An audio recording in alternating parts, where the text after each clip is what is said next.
Good afternoon, and welcome to our continuing series, Interviews with Disciples and Devotees. Today again, we are with our dear friend, Kittu Reddy. Namaste, Kittu. And we're at The Ideal of Human Unity, Chapter 16, with a brief review of 15. 14, one of the important paragraphs. Good.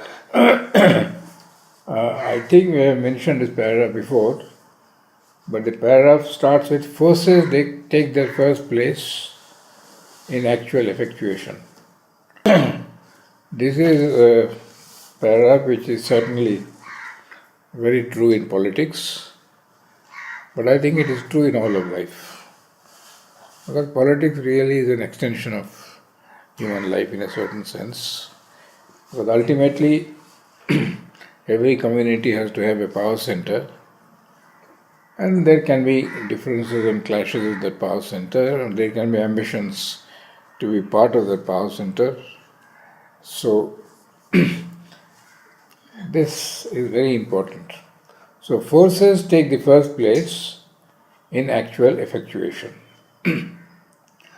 Moral principles, reason, justice, only so far as forces can be compelled or persuaded to admit them, or as more often happens, use them as subservient aids or inspiring battle cries, a camouflage for their own interests. Now, if you look at Indian politics, that is exactly the situation today. One senior politician has left Narendra Modi. They are planning to bring a no confidence motion against the government, which they know they are certain to lose. But they want to create an atmosphere. But now the whole question is whether the atmosphere, if they bring this thing, will go in their favor or go against them. And now, as a stunt, in order to get, I suppose, some sympathy from the Muslims, they are planning to impeach the Chief Justice of India for absolutely no reason that they have been able to give. So 3 days back they said we are definitely going to impeach. Today before coming, for 5 minutes I saw the TV. The Congress has backtracked already. Because when you impeach the CJI without giving any substantial reason, trying to put moral pressure on him so that he doesn't give a verdict which will favor the Hindus, right? It might boomerang. So you see, all their calculation is based neither on moral force or justice or anything of the kind. It is simply the mood of the country, and that depends on the forces. And the more the Hindus are getting united, the more they have to be very cautious in taking a very pro-Muslim stand. So now there is a very strong movement to get the Hindu groups united. Right? So ideas sometimes leap out as armed forces and break their way through the hedge of unideal powers. Sometimes they reverse the position and make interests their subordinate helpers, a fuel for their own blaze. Sometimes they conquer by martyrdom. But ordinarily they have to work not only by a half-covered pressure, but by accommodation to powerful forces, or must even bribe and cajole them, or work through and behind them. See, yesterday somebody sent me, my niece sent me an interview in P Gurus. There is one group called P Gurus, I think. And there a man called Nalapat, who is very sympathetic to Narendra Modi, his one complaint is why no FIR has been filed even after 4 years against Sonia Gandhi, against Rahul Gandhi, against All those who have. Now, it is very clear that Narendra Modi is not with them. But he has to make his political calculations. Now, if they get sympathy as a result of this, that might turn against him. If the country feels that on the whole, at last, he has acted, right? So, Nalapal has demanded that he should do these three things. Get better ministers, many of them are not good enough. Remove the bureaucrats who are obstructing, because many of the bureaucrats have old contacts, right? So they will delay your, right? Easier said than done. Because he has to calculate the forces that are at play, right? So he might agree with all that Nalapal says. But then ultimately he has to come back for the next election, no? If we could make just an aside for a moment, could you talk a bit about why Mother said no politics in the ashram? See, it might sound strange that Sri Aurobindo was himself in politics and in the very thick of politics for 4 years. And in fact, his first love, as he said, was poetry and politics. But in the ashram, there is no politics. Now, there can be two types of politics. In any organization, you can remove the word the ashram. There can be internal politics. I want to become the authority. I want to become the chief. The present chief is not a good person or anything, not following the ideals. That is internal politics. That Mother could never stop. But external politics means interacting with outside forces which can affect and influence the ashram itself. And that Mother was absolutely clear that that should not be done. Right? Internal politics, you have to go beyond your lower nature, and you must always try to be faithful to Mother and Sri Aurobindo and not concern yourself about power. But in collective life it is not very easy, because somebody takes a decision which affects your working, and that can you can make a demand that the authority has to be changed, right? So this is the problem that is taking place to a great extent here, because when the Mother was there, unquestionable submission. But today there is no unquestionable submission to anybody, right? They respect some parts, they are very critical of some parts. They are not bothered about Anmol and me and you, because we have no power. But if we had power, then there will be problems. Because I can guarantee you that everybody will not agree with what the man in power says. So there it is forces that take place. Should I raise up and create a problem? I mean, raise the issues, right? And then if you raise the issues and find that you are not getting any support, then you make a fool of yourself. So you have to wait to see that the atmosphere changes. Atmosphere means that the forces have now come in your favor. Similar to Modi. Huh? Similar to what Modi has to Yes, decide. exactly. Yes. Before every decision that he takes, it has a huge impact on the country. He has to calculate and see whether he will get the general support of the people. Because he is in politics, he wants to come back to power. Right? And then he can continue what he is doing. So this gentleman, Nalapal, has said, he should not think I'll do it in the 6th year or 7th year or 8th year. What he knows is right, he should do in the 4th year or 3rd year. But I know this is right, but I know that this will not be conducive to my coming back to power. So that is where forces have to play. And there your judgment is very important, right? And now that in India a third front is coming up because they have realized that the Congress is a zero everywhere, right? And after the Karnataka elections, which is on 12th of May, we will get a clear indication of where the wind is blowing.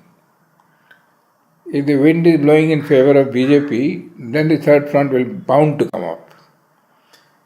If Congress does well there, or JDS, then again another type of organization will take place. So this is all purely based on the ground situation, which is based on the forces. So you see now, talking politics, in Karnataka there is a community called the Lingayat community, which has been usually dominant and which constitutes about 20% of the population. Now the Chief Minister has played a game. He has given them a minority status, which means that they get certain benefits simply because they are minorities. Now the BJP's original position was that you are dividing the country. They are all Hindus, don't make them minorities and majority. But then electorally,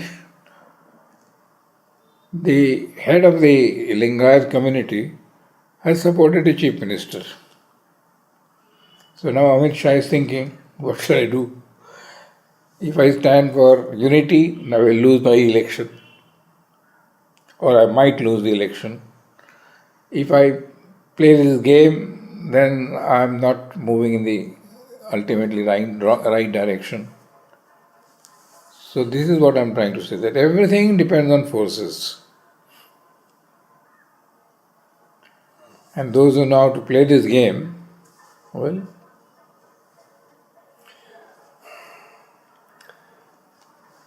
continue in this line.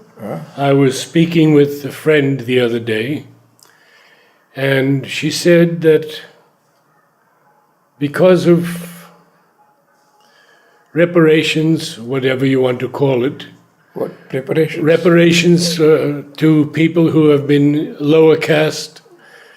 Now the passing grade in schools is 35%. 35%. See, now I will give you arguments on both sides. Reservation goes against merit. Yes. Which should be the basis for any post anywhere. You must have merit to be able to sit in that post. But then there is a historical background. And that historical background is that for almost 1,000 years or even more, we have treated the lower castes, whom we have called as Dalits, etc., in a most cruel and wrong way. The result is that they have been all the time suppressed, deprived, and at a very low level.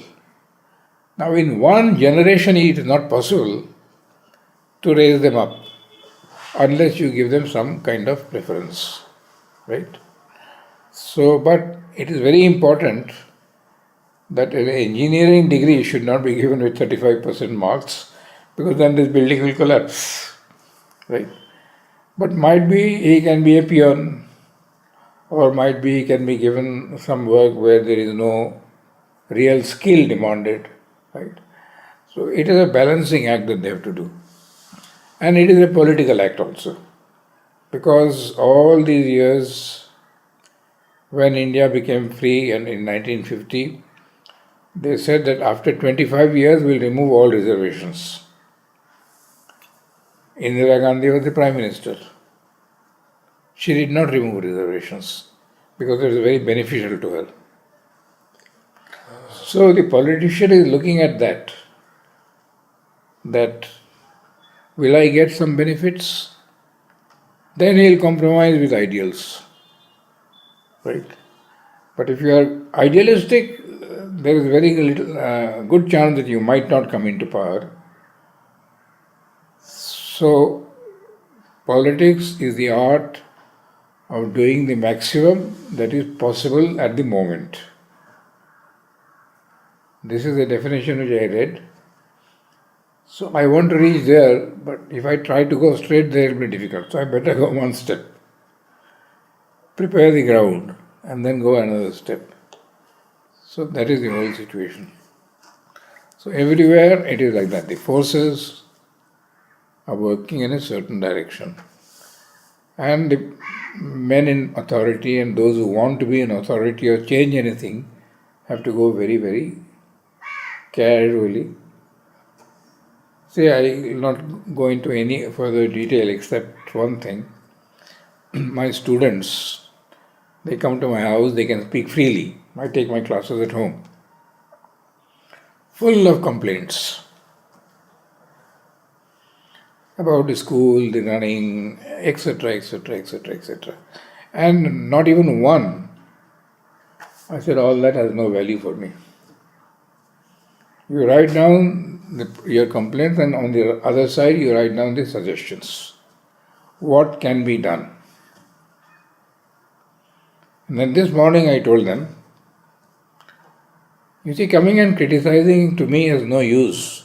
All of you sit together, find out what is wrong, which you all agree upon, find out what are the suggestions, and go to Manasdava. Don't go individually, you will get into trouble.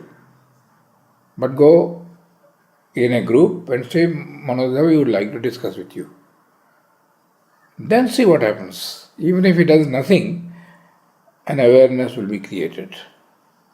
And that will inevitably lead to a follow-up.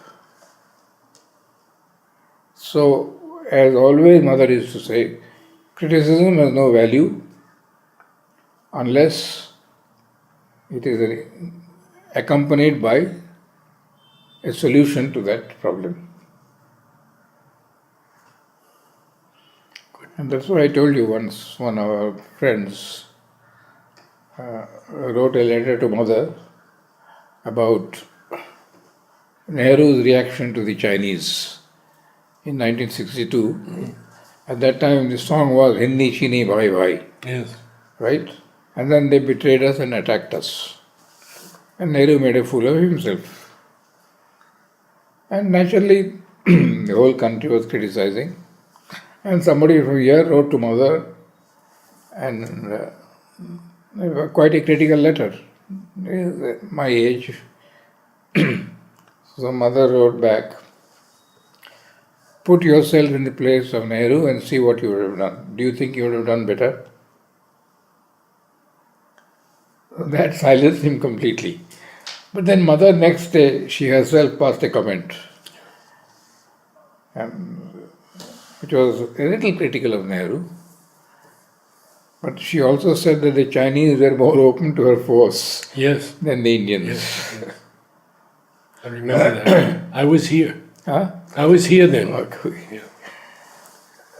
So I always believe that before criticizing X or Y or Z in your community, put yourself in his place. And then see what you have done. Then I think it will be constructive, it will be helpful, it will be progressive.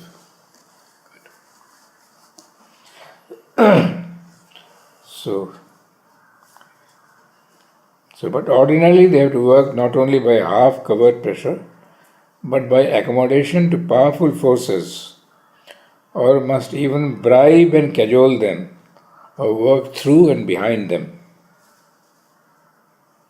It cannot be otherwise until the average and the aggregate man become more of an intellectual, moral and spiritual being, and less predominantly the vital and emotional, half-reasoning human animal. So again we are coming back to square one, that at least in the ashram, we openly state that this is the purpose for which we have come. In the outside world, they don't speak of moving up to a higher level, they somehow make a compromise. And there it is the play of forces that is going on all the time.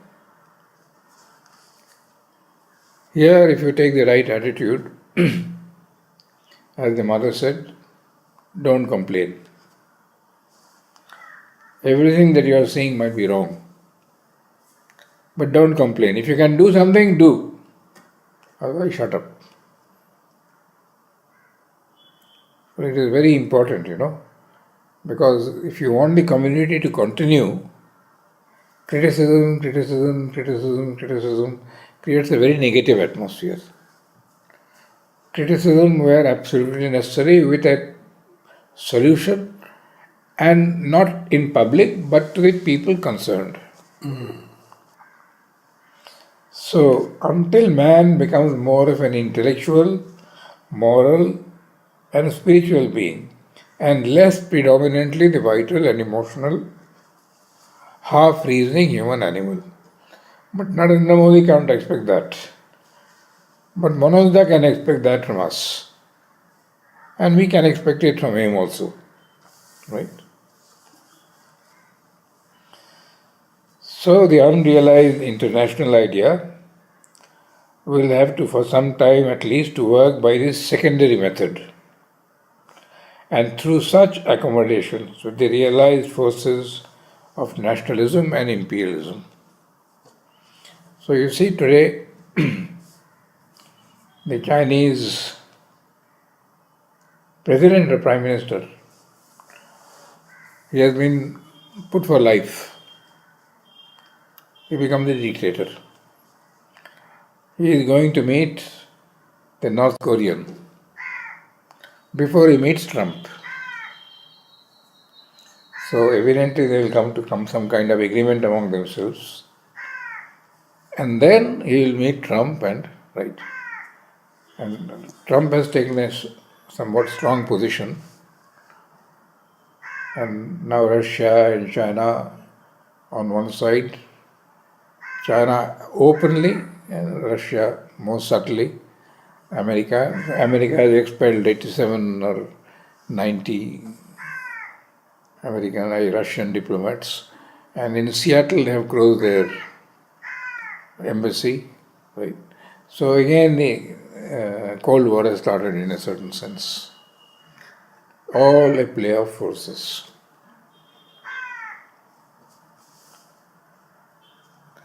So I wanted to read this paragraph because this is true not only of international politics and national politics, this is true of all collective life. Where it is very small, it doesn't matter, but otherwise, a size of 1,000 or 1,000, it is forces at work. So now when you want to have world unity, you have to bring out or create an atmosphere where those forces of world unity will be stronger than the forces of competition and right. And that is very much easier in certain areas, and it is more or less succeeding. That is in the areas of health, in the areas of ecology, because that hurts everybody.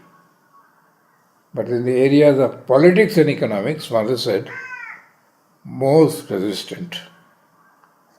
It will be extremely difficult because economically those who are powerful want to dominate, and politically also those who are powerful want to dominate by creating alliance. Now they can't conquer, that age is over. But by other methods, all kinds of pressures are there, right? And to steer clear of all that and find your own way demands a lot of sharp acumen. In any case, I'll now move to the next paragraph, at least to introduce it. As of now, it seems that if world unity has to come about, it will come about much more by political and administrative external means than by profound inner growth of oneness. I don't think mankind has reached that state of maturity where we are prepared to move inwardly towards a deeper understanding, a more common goal, etc., etc. As I said, in two fields definitely it is happening, health and ecology. But in economics and politics it is not happening yet. Now, if you create an organization, an administrative, political, external organization, inevitably one problem will come. Every time you create a system of organization, you are inevitably, it is inbuilt that you will create what is called uniformity. So when a community is governed by goodwill and feeling and all that, we can explain things. But when it is governed by rules and systems, right, you can't have the subjective element. Everybody must follow the same law. Admission to the school, admission to become a teacher, admission to the ashram. Mother would do it on the basis of her wisdom, and we all accepted it. Understand or not understand didn't matter. Today everybody is questioning everything. So you have to make a law. But I put myself in the place of, I got this telephone call from Calcutta and that Bengali gentleman raised this issue with Manoj. Manoj said, I can do it, but then there's no more ashram. The ashram mother gave everybody a chance to grow by himself. Right? And we have still survived. Since Sri Aurobindo has gone and mother has gone almost 50 years. We are still working quite well. So why not leave it to the mother's force? And I can't say that I don't agree with him. I agree. Right? But then there is the other side.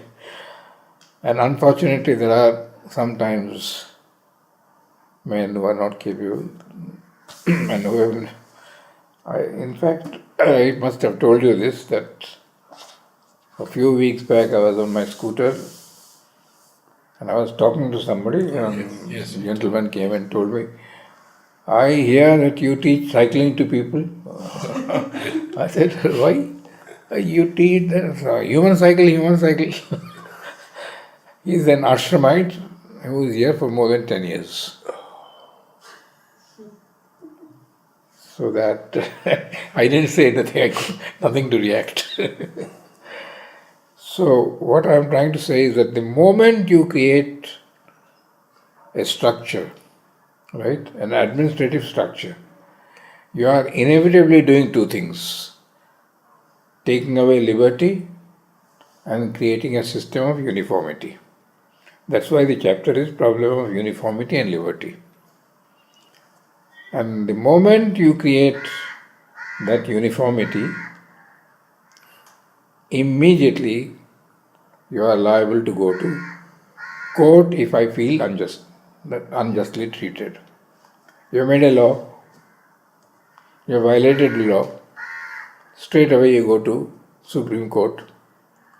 Supreme Court decides everything by reason. It doesn't bring in any spiritual element. See, the Chief Justice of India, when the Ayodhya problem, which is very soon coming up, because these people want that by December 6th, the temple is built there. I mean, the idea is accepted. So Congress is putting pressure by trying to impeach him. But he has said, for me it is not a religious problem, it is not a problem of faith. It is a land problem.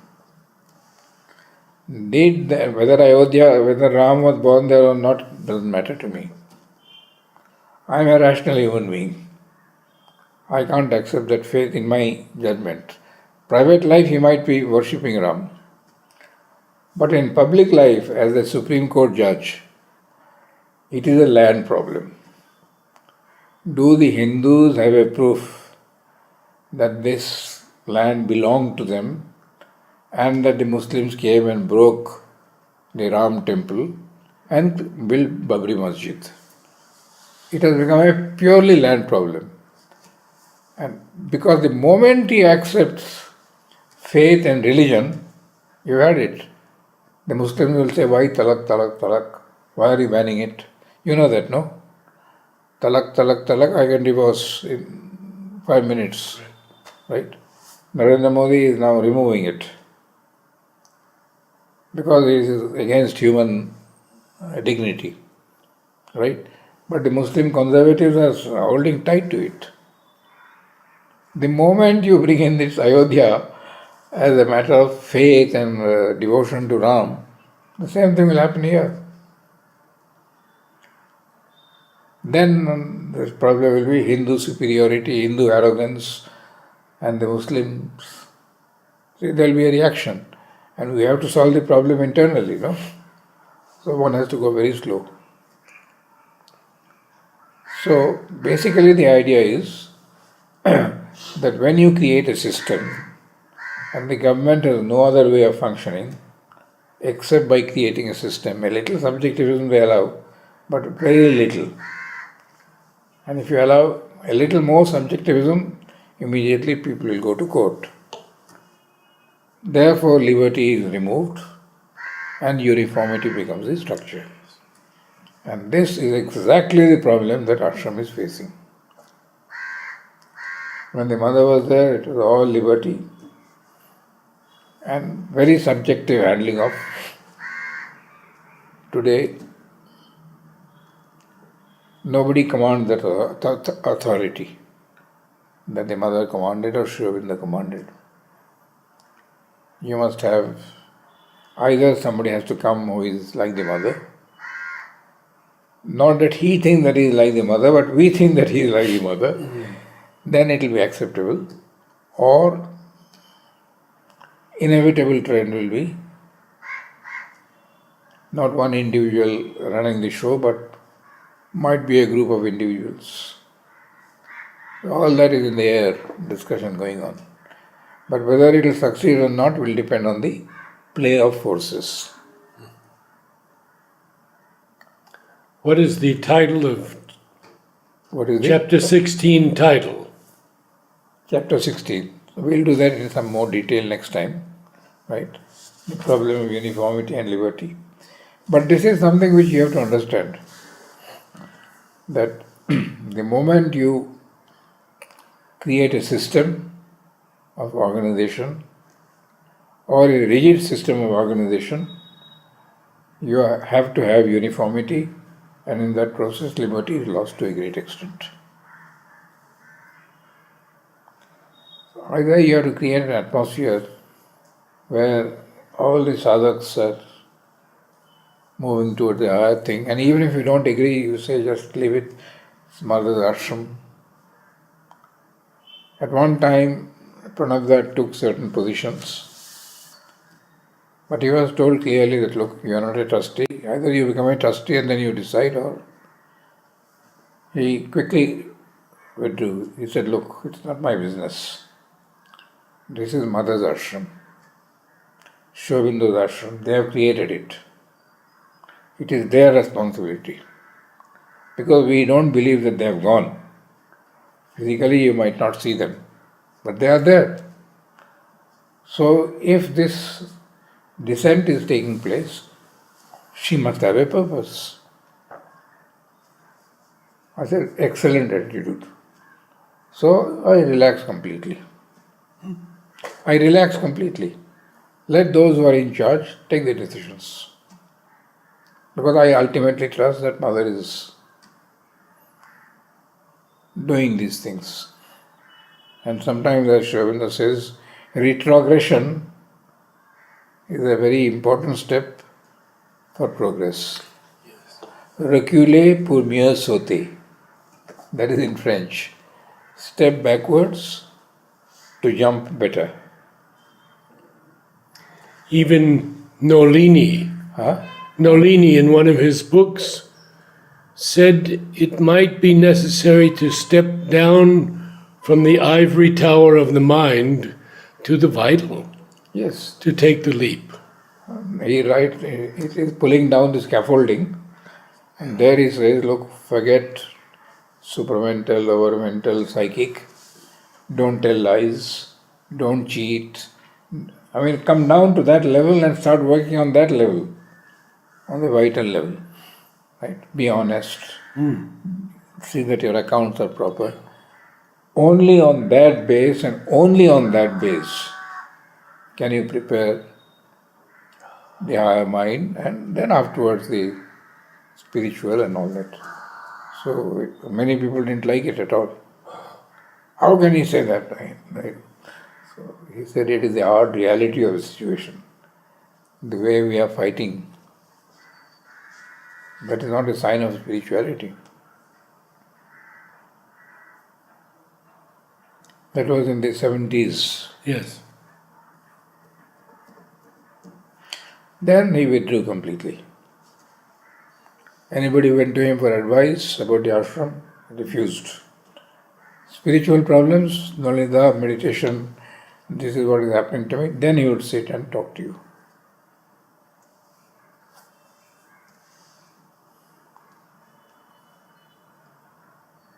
You knew him well?